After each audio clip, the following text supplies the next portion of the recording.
So the Modern Firearm Safety Act gets introduced in Congress, trying to do away with handgun rosters for the entirety of the United States, and joins the Fire Act, which is trying to get rid of magazine bans for the entire United States. This is a lot of good direction with federal legislation. Let's talk about it.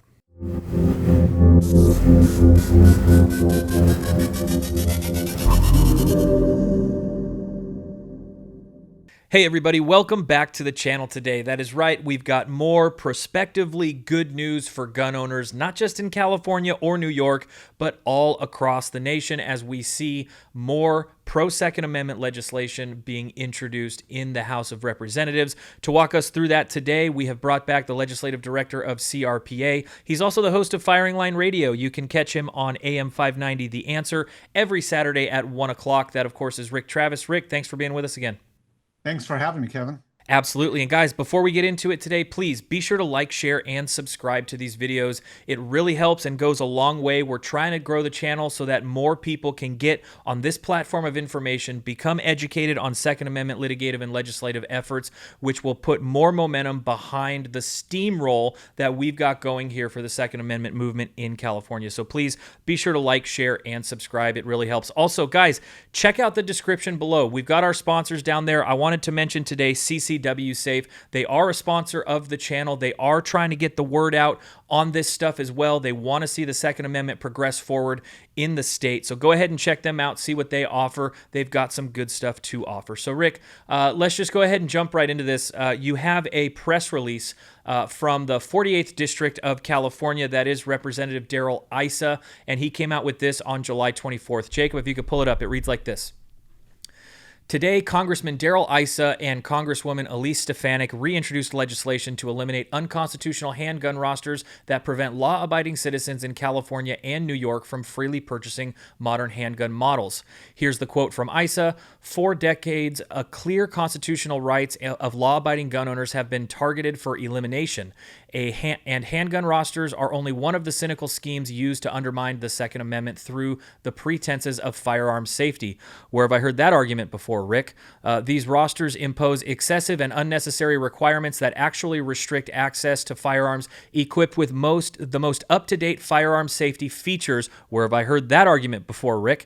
And that's why I'm a proud partner with my friend Representative Stefanik to defend sacred rights and end these unjust restrictions. The Modern Firearm Safety Act prohibits all states from requiring gun manufacturers to adopt costly and unnecessary features, including loaded chamber indicators, magazine disconnect mechanisms, and micro-stamping to sell firearms nationwide. And before we bring it back, Jacob, could you just go ahead and pull up the actual text here? This is H.R. 4676, and it reads like this.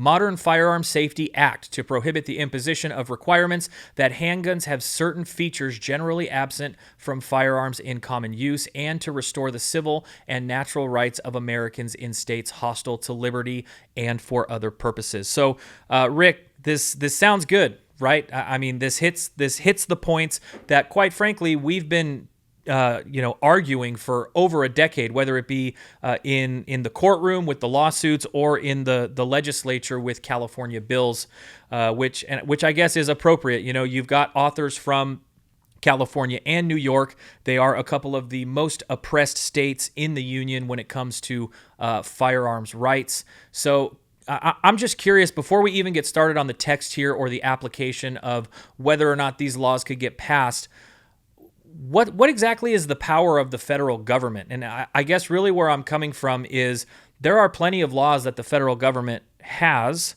but California has its own laws as well. The most, really the easiest one to think about is, for the longest time, the federal government has stated that marijuana use is illegal. Yet in the state of California, the laws here state that it is legal.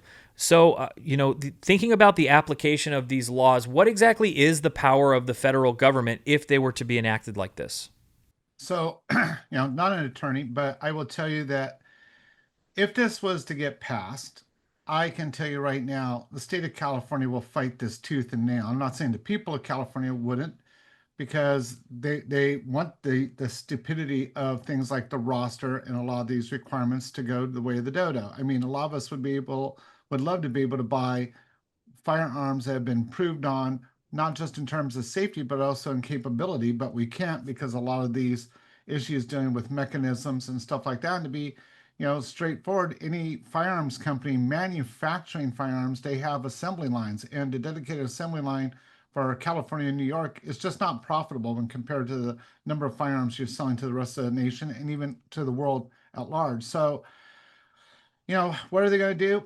Straight up, the state of California would fight this. They would sue against it, and then they would immediately start writing legislation to monkey this up, and we would have to fight it. And I think that's what we've seen over and over in this state, as well as in other states like New York and Illinois.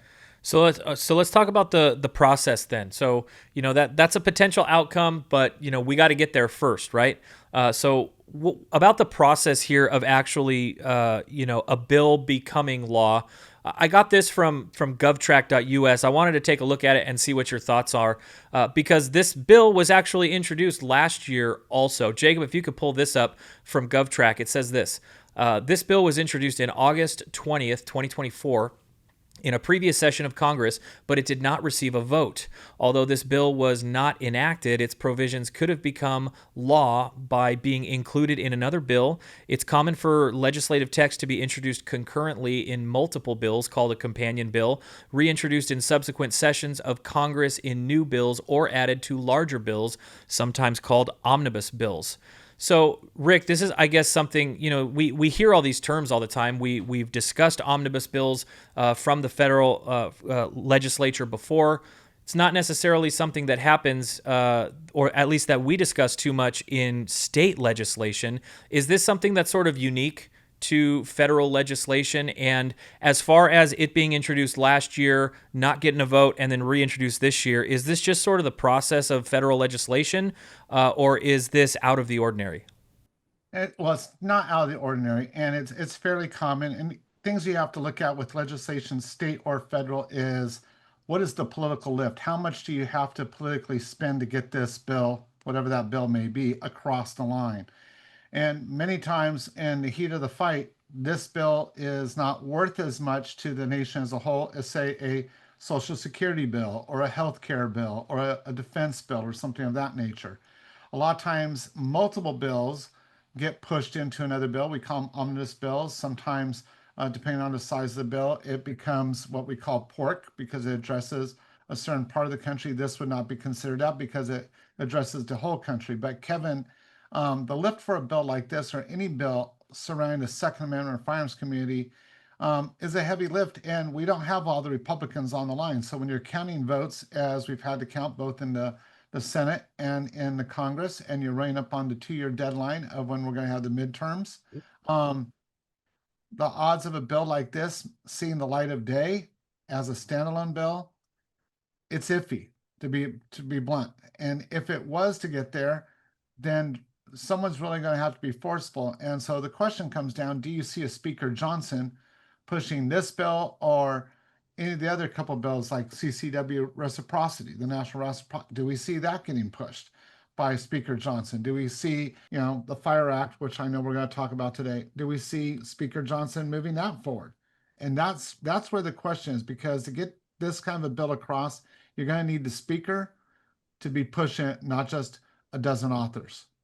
And a dozen sounds like a lot, but not when you have a Congress with over 400 people in it. Yeah, actually, can you kind of expand on that, because that was kind of leading into my next question.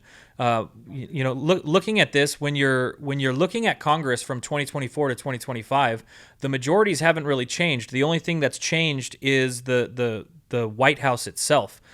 In the House of Representatives, we saw a Republican majority.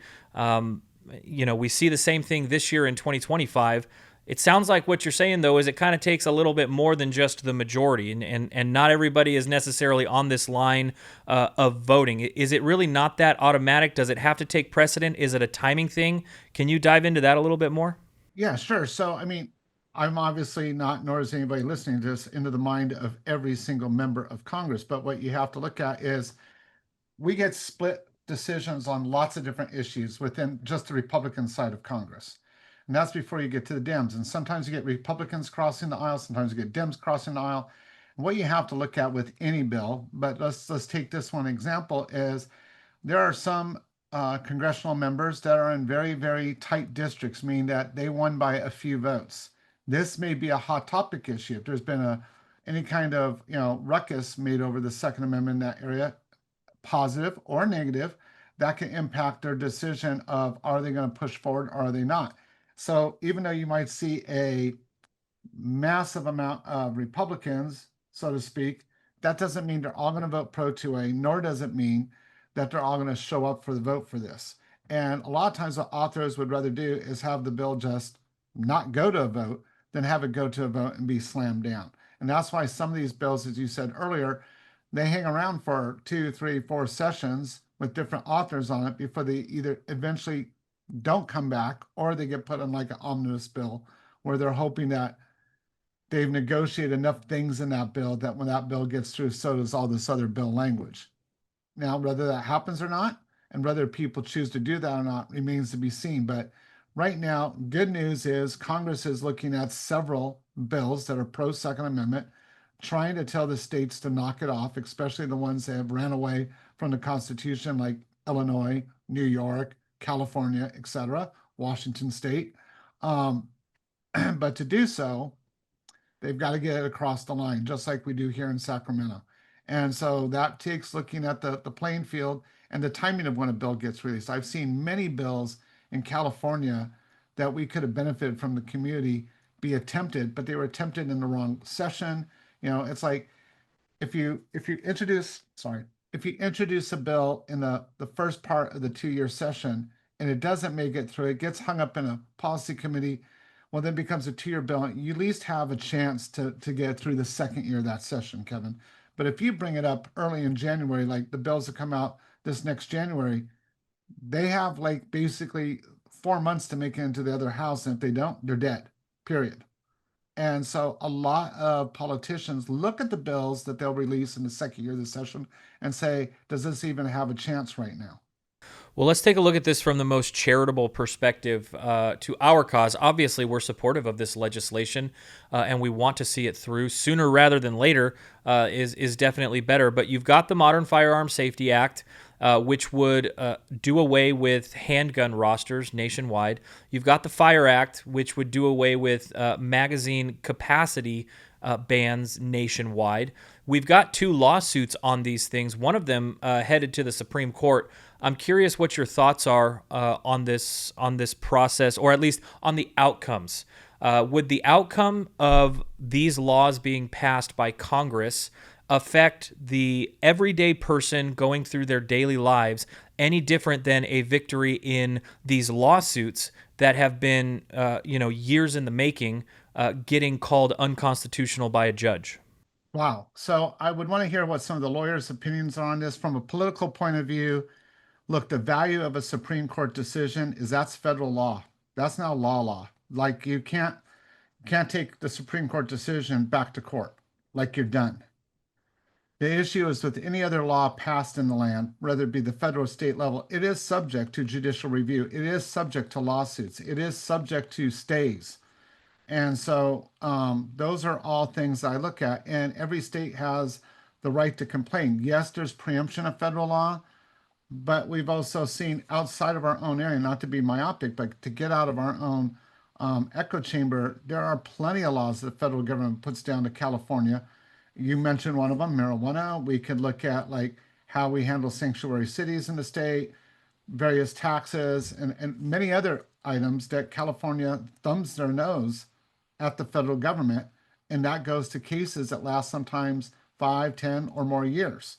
So I think what CRPA has done, logically fighting these laws here in California, the roster issue, magazine issues, issues dealing with the ammunition restrictions, and the list, CCWs, and the list goes on, those take time and that irritates everybody. But once the final court decision is handed down, you kind of can go like this and go, now you got to follow it.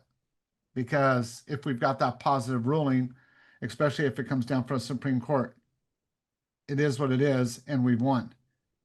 That takes a little bit longer than the federal stuff, but the federal stuff can get jammed up very quickly. Well, definitely a good reason to continue and support both of those things. And as we follow along, obviously we're going to be following along with the lawsuits. Those are our lawsuits, and we've spent a lot of hard sweat, money, and tears into into those lawsuits. So we're following those already, but we're going to be following along with this federal legislation as well. As always, I got to ask Rick, what's the timeline with these things? What are the major pit stops that we are going to have to view what's going on with these bills as the legislative session moves forward? So, Kevin, I mean, we're coming up right now in August, just like the state is out of session and on recess through the 18th. The federal government doesn't come back in until the 2nd of September. And then there's, various times they have a recess in September. They have some recess time in November, not just the holidays, but before. And then they wrap up by the 19th. The Senate goes one day longer in December than the House does. But you also have other very important dates within those calendars of things that have to happen on national policy. So when you're looking at, we have little less than probably 25, 30 actual session days to get this through, and it would have to go through both houses.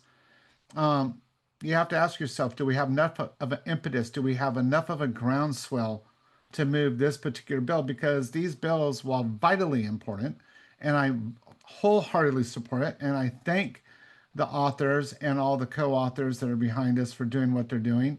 I don't know if we have enough people to get that pushed out before the end of the session, and then we end up, just like we did with this in 24, have to be kicked in. I would love to see these things be kicked off in January of the session, because then we would have pretty much a full calendar to get these elevated. Well, certainly something to follow along with for the rest of the 2025 year. If not, hopefully that does come to fruition in January of next year. Only time will tell. But Rick, I do appreciate you coming on and sharing with us. I know that you're a busy guy. I appreciate you. Thank you very much. I appreciate everything you guys do and all the people that watch and follow this program. Absolutely. And guys, if you like this kind of content, you want to continue to see it and more of it, please be sure to like, share, and subscribe to the video. It really helps get the information out as far and wide as possible. We are winning. You guys, this is a cultural shift. These two-way pieces of legislation don't always make it in the legislative session. This is a telltale sign that we are winning the culture war, and we want to keep that progression going forward. So please like, share, and subscribe. It really helps. Thanks again, guys. We'll see you on the next one.